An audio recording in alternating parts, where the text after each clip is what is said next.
Biru laut seperti kolam, ikan paus pandai menyelam. Dari lubuk hati yang paling dalam, kami buka presentasi dengan salam. Assalamualaikum warahmatullahi wabarakatuh. Salam sejahtera bagi kita semua. Shalom, Om Swastiastu, Namo Buddhaya, dan salam kebajikan. Yang kami hormati dosen pengampu mata kuliah Hukum Internasional kami, Bapak Dr. Jelly Levisa, SHM, dan yang kami sayangi teman-teman kami sekalian. Pada pagi hari yang berbahagia ini, kami dari kelompok 2 akan mempresentasikan hasil diskusi kami mengenai diplomasi perbatasan Republik Indonesia dalam kaitannya dengan pengelolaan atas pulau-pulau terluar.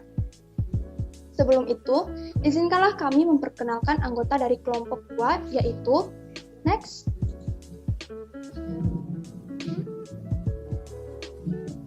Diwa Aska dengan NIM 210200066. Hadir. Adelia Saragi dengan NIM 210200-217. Hadir. Niko Widodo Kusuma dengan NIM 2102072. Hadir. Dan saya, Zevanya Ranti Putri Ayu, dengan NIM 2102071, Jelita, RT Banjarnagor dengan NIM 2102069, Hadir. Sofia Melani Putri dengan NIM 2102068, Hadir. M. Azam Al-Ulia dengan NIM 2102065, Hadir, Pak. Zevanya Michelina dengan NIM 2102070. Hadir. Dan yang terakhir, Sekar Ayu Fitriani 2102067. Hadir. Next.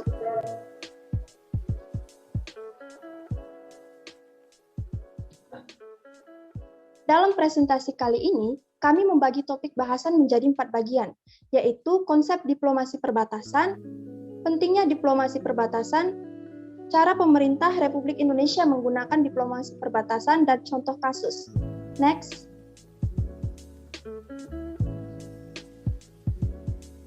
Baik, konsep diplomasi perbatasan akan dibahas oleh Adel. Silahkan.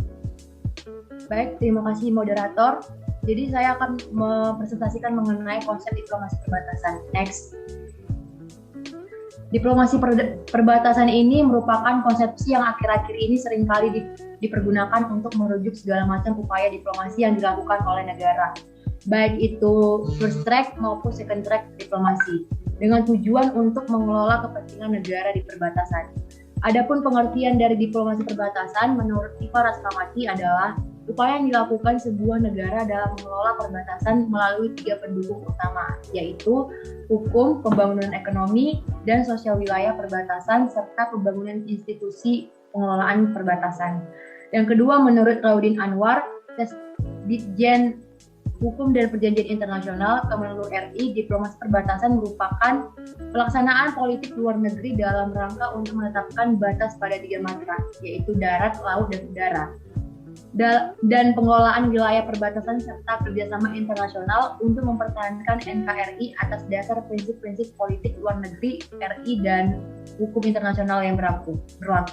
Selanjutnya akan dijelaskan oleh Sekar.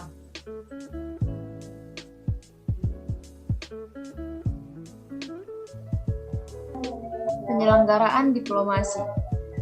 Diplomasi terbagi menjadi 2, yaitu diplomasi multilateral dan diplomasi bilateral. Dalam diplomasi, perbatasan yang dapat dilakukan melalui 2 jalur, yaitu multilateral ataupun bilateral. Maka didukung 3 hal utama, yaitu hukum, pembangunan sosial, ekonomi, dan institusi. Diplomasi multilateral adalah diplomasi yang diselenggarakan dengan banyak negara. Tujuan utama dari diplomasi ini adalah mendapatkan anggota yang lebih mudah untuk diselesaikan. Sementara itu, diplomasi bilateral adalah diplomasi yang diselenggarakan hanya antar 2 negara saja. Hal ini dilakukan karena biasanya memang persoalan yang dihadapi hanya terjadi dan hanya dipersoalkan oleh 2 negara yang bersangkutan saja.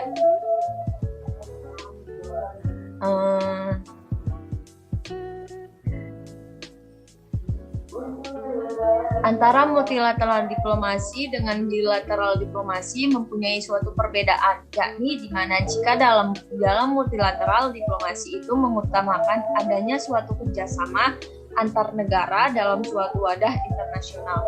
Dan hal ini berbeda dengan bilateral diplomasi, yang mana dalam bilateral diplomasi lebih mengutamakan adanya suatu hubungan kerjasama antar dua negara melalui politik dan militer, karena ini dinilai lebih penting daripada berbicara tentang ideologi dan perbedaan budaya.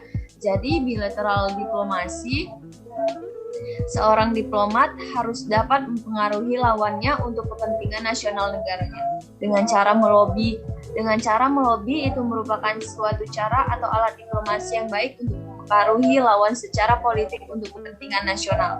Dan diplomat pun tersebut harus seorang master of diplomat yang baik di bidangnya. Karena dalam diplomasi, baik atau buruknya proses diplomasi itu tergantung bagaimana kemampuan dari diplomat itu tersendiri.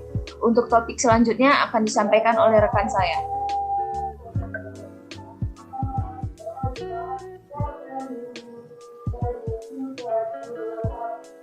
Baiklah, terima kasih.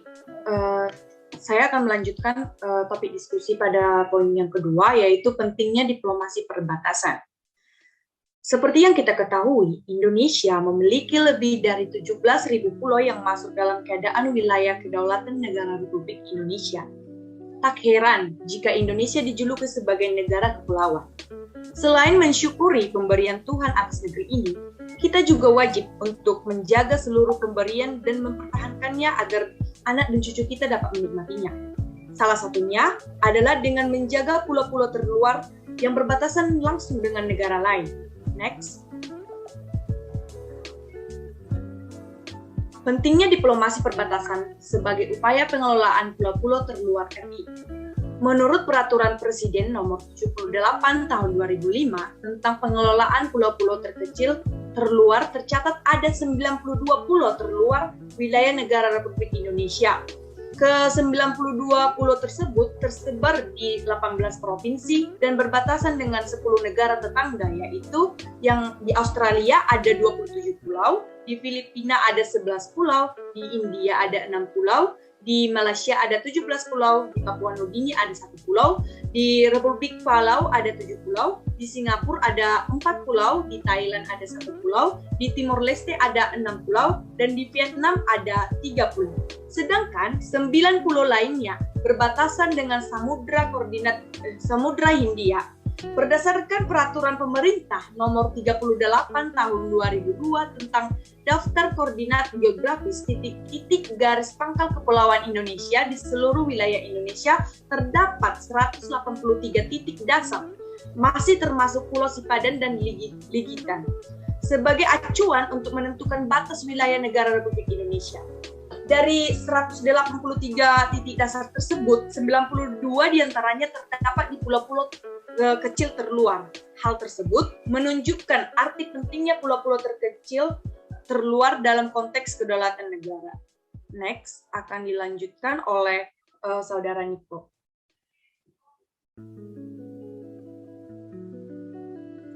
Terima kasih, Saudari Jolita. Baik, saya akan melanjutkan presentasi mengenai pentingnya diplomasi perbatasan dalam mengelola pulau-pulau terluar negara Republik Indonesia. Nah, dari data di atas dapat kita ketahui bahwa pulau-pulau terluar Indonesia itu sangat banyak. Nah, karena sangat banyaknya pulau-pulau terluar Indonesia itu, maka tidak bisa dipungkiri kalau terjadinya suatu konflik antar negara hanya karena perbatasan. Nah, untuk itu adalah tugas negara dalam mengelola pulau-pulau tersebut agar tidak terjadi konflik. Adapun dengan tujuan pulau-pulau tersebut dikelola adalah dengan adanya diplomasi perbatasan yang dikuasai oleh Menlu atau Menteri Luar Negeri, yaitu Menteri Luar Negeri kita, Ibu Retno. Nah, dari tahun 2015 sampai 2019 sendiri, Indonesia telah mencapai lebih dari 100 kali perundingan terhadap luar negeri mengenai perbatasan. Di antaranya 90 kali perundingan dengan 9 negara sahabat mengenai perbatasan juga. Nah, kemudian di samping itu di tahun 2020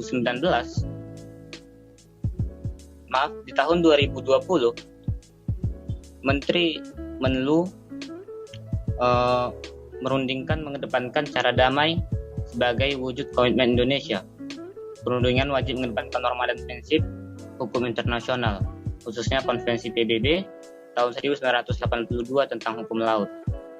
Next. Nah, di tahun 2021 sendiri, Indonesia menghasilkan 17 kali perundingan untuk mengkokoh diplomasi perbatasan tersebut. Yang mana dengan 17 kali perundingan di tahun 2021 itu lebih banyak 2 kali lipat dari tahun 2020 yang mana hanya 7 kali perundingan. Di tahun 2021 juga perundingan dengan 10 negara tetangga untuk mengelola pulau-pulau terluar. Nah, untuk tahun 2022 perundingan untuk perbatasan itu dikhususkan kepada laut, yang mana diatur dalam Konvensi Hukum Laut, yaitu UNCLOS 1982, yang mana konvensi tersebut telah diratifikasi Indonesia melalui Undang-Undang Nomor 17 tahun 1985. Mengacu pada uraian di atas, maka pengelolaan perbatasan pemerintah juga harus melakukan beberapa cara. Selain dengan diplomasi perbatasan, pemerintah juga harus mengambil langkah, yaitu yang pertama, meningkatkan pengawasan terhadap pencurian sumber daya alam, seperti pencurian kayu, pencurian ikan dan kekayaan laut, eksplorasi energi dan mineral secara ilegal. Dalam banyak kasus, pencurian dilakukan dengan modus bekerja sama dengan masyarakat lokal setempat yang tidak hanya merusak lingkungan, tapi juga menggeser patok perbatasan serta merugikan negara miliaran rupiah. Selain itu, perlu juga dilakukan survei dan pemerataan secara terpadu bagi pengamanan terhadap sumber daya alam. Jalur kejahatan transnasional dan area rawan konflik etnis di daerah perbatasan sebagai integrated database pengamanan perbatasan negara. Kemudian upaya yang kedua yaitu meningkatkan koordinasi antara instansi pemerintah yang terkait dalam pengamanan wilayah perbatasan seperti TNI, Polri, Kantor Imigrasi dan Kementerian Hukum dan HAM, Kementerian Kehutanan, Kementerian Kelautan dan Perikanan, Kementerian Energi Sumber Daya Mineral, Kementerian Pertanian dan pemerintah daerah. Kemudian upaya yang ketiga yaitu mengupayakan peningkatan kualitas pengawasan di pos-pos lintas batas terhadap lalu lintas barang dan orang. Peningkatan pengawasan meliputi penambahan pos-pos pengawasan dan personel di pos lintas batas. Dalam konteks ini, sesungguhnya upaya untuk meningkatkan kualitas pos-pos lintas batas juga harus dibarengi oleh peningkatan kualitas kesejahteraan petugas yang berjaga dan masyarakat di sekitar perbatasan. Kemudian yang keempat yaitu meningkatkan dan membangun jaringan intelijen secara terpadu di daerah perbatasan untuk mengantisipasi kemungkinan penyelundupan barang, senjata api, dan amunisi, serta narkoba dan penyelundupan teroris, dan adanya oknum yang dapat memicu konflik antara etnis. Keberadaan komunitas intelijen daerah dan kemudian struktur BIN yang berada hingga di daerah harus menjadi penguat bagi kinerja intelijen secara umum guna mengkondisikan pengamanan perbatasan lebih baik lagi. Pada konteks ini sesungguhnya mengedepankan deteksi dini dan pendekatan militer sangat mungkin dilakukan, sebab menata pengamanan perbatasan juga selain dalam konteks penegakan hukum, juga utamanya adalah dengan memperkuat deteksi dini guna meminimalisir ancaman kedaulatan di perbatasan. Kemudian upaya yang kelima yaitu mengupayakan dan meningkatkan pembinaan wilayah, pembinaan teritorial, serta pembinaan masyarakat di wilayah perbatasan. Langkah ini dilakukan agar terjadi harmonisasi dan koordinasi yang efektif antar instansi dan mengintegrasikannya bagi pengamanan perbatasan secara integral. Penguatan potensial dan pertahanan dan militer dapat dilakukan khusus di wilayah perbatasan. Hal ini salah satunya direspon oleh pimpinan Kementerian Pertahanan dan Mabes TNI dengan meningkatkan status komando resor militer dari sebelumnya dipimpin oleh perwira menengah berpangkat kolonel menjadi dipimpin oleh perwira tinggi bintang 1. Kemudian upaya yang keenam, membangun jalan inspeksi di sepanjang perbatasan darat dan menambah frekuensi patroli perbatasan di darat maupun laut. Intensitas dan dukungan infrastruktur yang baik adalah bagian dari bagaimana menjaga komitmen atas setiap jengkal wilayah kedaulatan Indonesia. Kemudian yang ketujuh yaitu menambah dan meningkatkan kuantitas dan kualitas alat peralatan pengamanan di daerah perbatasan seperti radar, navigasi, alkom, jarkom, kendaraan patroli, dan alutsista. Medan yang sulit dan peralatan yang minim menjadi bagian permasalahan yang lebih efektifnya pengelolaan pengamanan perbatasan, sehingga untuk mengefektifkan dan meminimalkan hal tersebut harus ditopang oleh kuantitas dan kualitas peralatan yang baik. Upaya yang ke-8 pemerintah yaitu mengalokasikan anggaran pengamanan daerah perbatasan secara terpadu. Belum maksimalnya pengelolaan pengamanan perbatasan disinyalir karena penganggaran terkait dengan hal tersebut masih bersifat sektoral. Dalam konteks ini, sesungguhnya keberadaan sejumlah personil dari berbagai instansi akan lebih efektif apabila penganggarannya disatukan pada satu pos yang mana mencakup instansi-instansi tersebut dalam keterpaduan irama yang sama dalam pengamanan perbatasan. Upaya ke-9, selain itu, membangun sarana jalan dan prasarana transportasi, telekomunikasi sepanjang perbatasan untuk membuka keterrealisasian wilayah perbatasan. Sarana dan prasarana yang ada bukan hanya memberikan kemudahan bagi petugas dalam pengamanan perbatasan, tapi juga menstimulasi peran serta masyarakat dalam pengamanan wilayah negaranya. Dalam konteks ini, peran pemerintah daerah menjadi sangat signifikan dan penting. Kemudian upaya yang terakhir dalam mengelola perbatasan yaitu mengintegrasikan dan atau merevisi peraturan dan perundangan yang terkait dengan pengamanan daerah perbatasan, baik yang menyangkut pencurian, penyelundupan, dan penyusupan serta kejahatan transnasional lainnya demi terwujudnya penegakan dan kepastian hukum daerah perbatasan maupun yang bersifat perjanjian antar kedua negara. Nah, dari pengelolaan pemerintah di atas ada fungsi yang kita dapat dari pengelolaan pulau-pulau terluar oleh pemerintah, yaitu fungsi pertahanan dan keamanan. Fungsi pertahanan ini dimana seperti dari praktik penunjukan senjata, barang-barang ilegal, obat-obatan terlarang, pemasukan uang dolar yang palsu, perdagangan wanita atau perdagangan manusia, pembajakan, bahkan sampai pencurian hasil laut. Kemudian fungsi yang kedua yaitu sebagai fungsi ekonomi. Fungsi ekonomi ini berupa peluang untuk dikembangkan sebagai wilayah potensial industri berbasis sumber daya seperti industri perikanan, pariwisata bahari, dan industri lainnya. Kemudian sebagai fungsi ekologi, yang mana seperti pengatur iklim global, siklus hidrologi dan biokimia, sumber energi alternatif, sumber plasma nutfah, dan sistem penunjang lainnya. Dari fungsi di atas, itulah diperlukan pengelolaan dan pengamanan yang baik. Terlebih, melihat posisi strategis Indonesia sebagai negara kepulauan yang diapit oleh 2 benua dan 2 samudra, maka perlu diadakan pengelolaan yang cukup baik.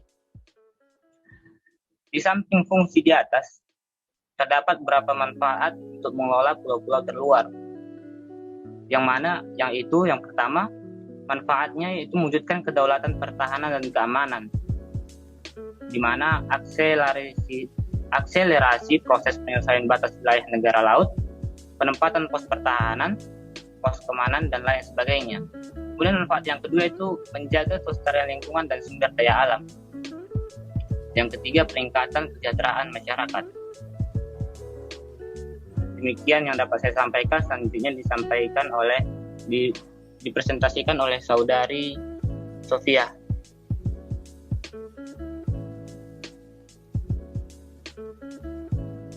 Baik, terima kasih Niko. Saya akan melanjutkan topik mengenai cara pemerintahan RI menggunakan diplomasi perbatasan.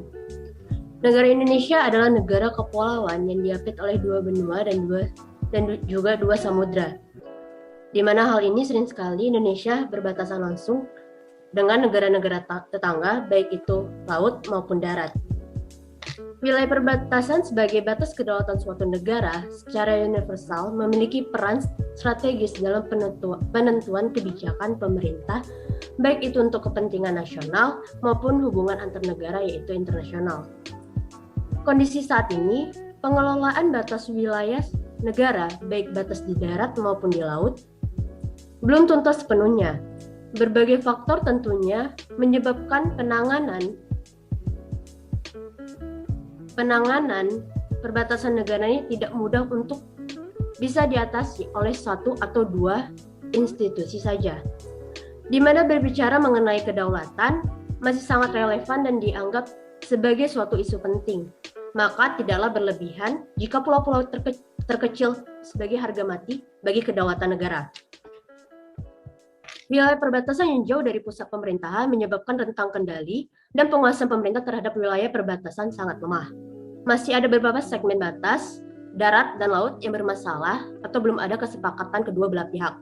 Sementara itu, garis batas yang sudah ditegaskan, diukur dan diberi patok batas, belum ditetapkan secara hukum. Keterbatasan kemampuan dan kekuatan aparatur keamanan perbatasan menyebabkan lemahnya pencegahan, penangkalan, pemberantasan aktivitas dan pelanggaran batas dan kejahatan yang terjadi di daerah perbatasan. Seiring dengan perjuangan yang mendapatkan pengakuan hukum atas konsep negara kepulauan pada perundingan tingkat multilateral di Forum Perserikatan Bangsa-Bangsa atau PBB sejak tahun 1960-an, Pemerintahan Republik Indonesia giat melaksanakan perundingan penetapan batas laut dengan negara-negara tetangga.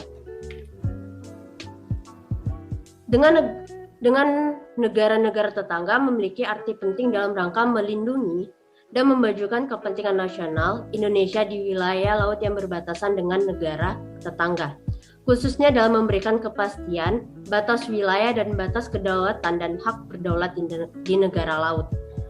negara di laut, sehingga memberikan jaminan kekuasaan bagi negara dalam mengamankan, mengatur, dan mengelola wilayah Indonesia. Kepastian batas wilayah dan batas kedaulatan dan hak berdaulat Indonesia di wilayah laut akan memberikan dampak dan kontribusi yang positif dalam penguatan hubungan bilateral antara Indonesia dan negara tetangga, baik di bidang politik, budaya, ekonomi, sosial, dan pertahanan dan keamanannya. Dalam konteks hubungan internasional, perundingan penetapan batas laut merupakan suatu wujud konsistensi pemerintahan Republik Indonesia dalam menjunjung tinggi asas penyelesaian sengketa secara damai. Adapun hasil perundingan penetapan batas laut dalam konteks hukum internasional dapat menjadi salah satu bentuk pengakuan negara lain terhadap Indonesia sebagai negara kepulauan yang bercirikan Nusantara, serta berbagai penegasan kepemilikan Indonesia atau pulau-pulau terluar yang berada di dalam garis pangkal kepulauannya. Yang harus dilakukan pemerintah, menurut Wakil Presiden Yusuf Kala dalam wawancara dengan Harian Republika, pemerintah didesak segera menyelesaikan masalah perbatasan dengan Malaysia. Hal ini dikatakan Wakil Presiden Yusuf Kala. Yusuf Kala mengatakan, langsung datang ke Malaysia, lakukan pembicaraan antar kepala negara, kita bersahabat dengan Malaysia, kalau ada tindakan yang tidak menyenangkan, segera bicarakan. Ujarnya pada Republika. Kala juga mengingatkan bagaimana dulu pemerintah menyelesaikan kasus Ambalat. Kala mengatakan daerah perbatasan memang rawan masalah. Perbaikan di segala bidang memang diperlukan di perbatasan. Perhatian pemerintah pusat diperlukan untuk penanganan daerah perbatasan. Sekian dari materi saya. Materi selanjutnya akan dijelaskan oleh Jevanya Michelina. Terima kasih. Baik, terima kasih Melanie. Baik, saya akan melanjutkan pemaparan dari Melanie, yaitu bagaimana pemerintah Republik Indonesia menggunakan diplomasi perbatasan atau pulau-pulau terluar Republik Indonesia.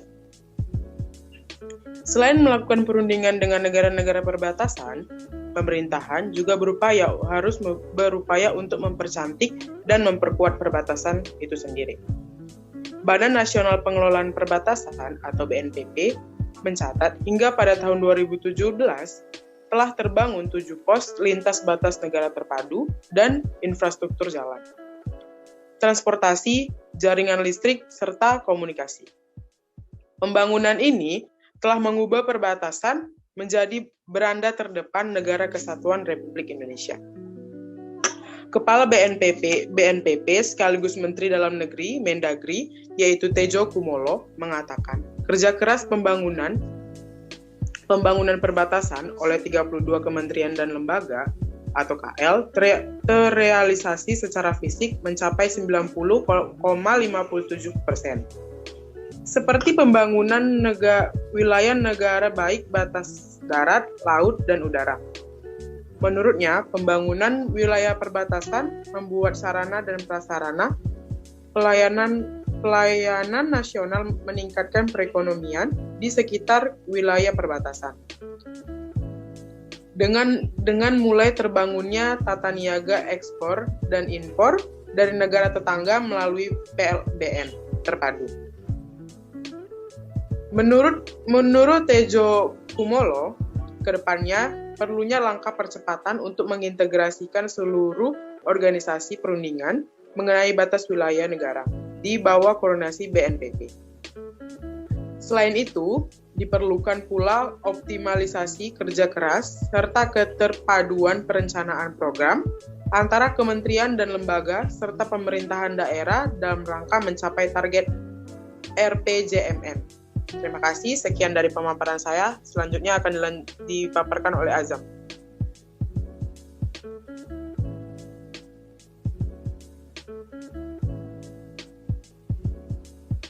Selanjutnya yaitu contoh kasus. Next slide.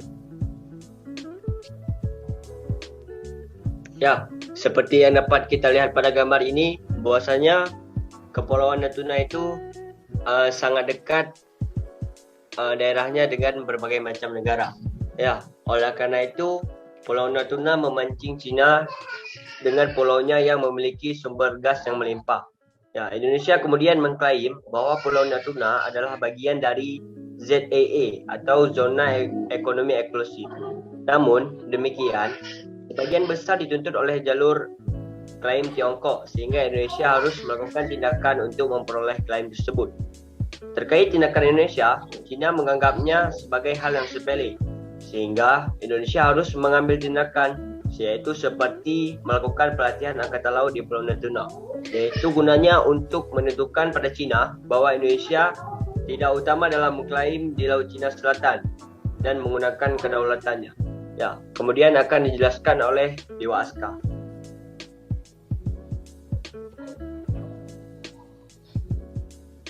Upaya pemerintahan Indonesia tetap melakukan beberapa upaya diplomatik dengan Cina agar sengketa Laut Cina Selatan tidak meluas sampai ke Natuna.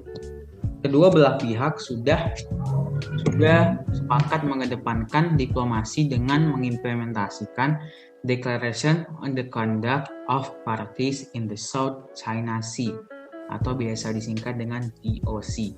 Selain itu, Indonesia juga sudah mengusulkan Zero Draft Code of Conduct South China Sea yang bisa dijadikan senjata bagi diplomasi Indonesia. 3 poin tersebut yaitu 1. Menciptakan rasa saling percaya, 2. Mencegah terjadinya insiden, 3. Mengelola insiden jika memang insiden terjadi dan tidak dapat dihindari. Sekian presentasi dari kelompok kami kembalikan ke moderator. Terima kasih Diwa dan teman-teman yang lain. Sekian dari hasil presentasi kami. Jika ada salah kata, kami mohon maaf. Kami akhiri presentasi kami dengan pantun. Pisau diasah, buah bertani, bawa ke ladang, naik pedati. Selesai sudah presentasi ini, semoga bisa memberi arti. Terima kasih semuanya.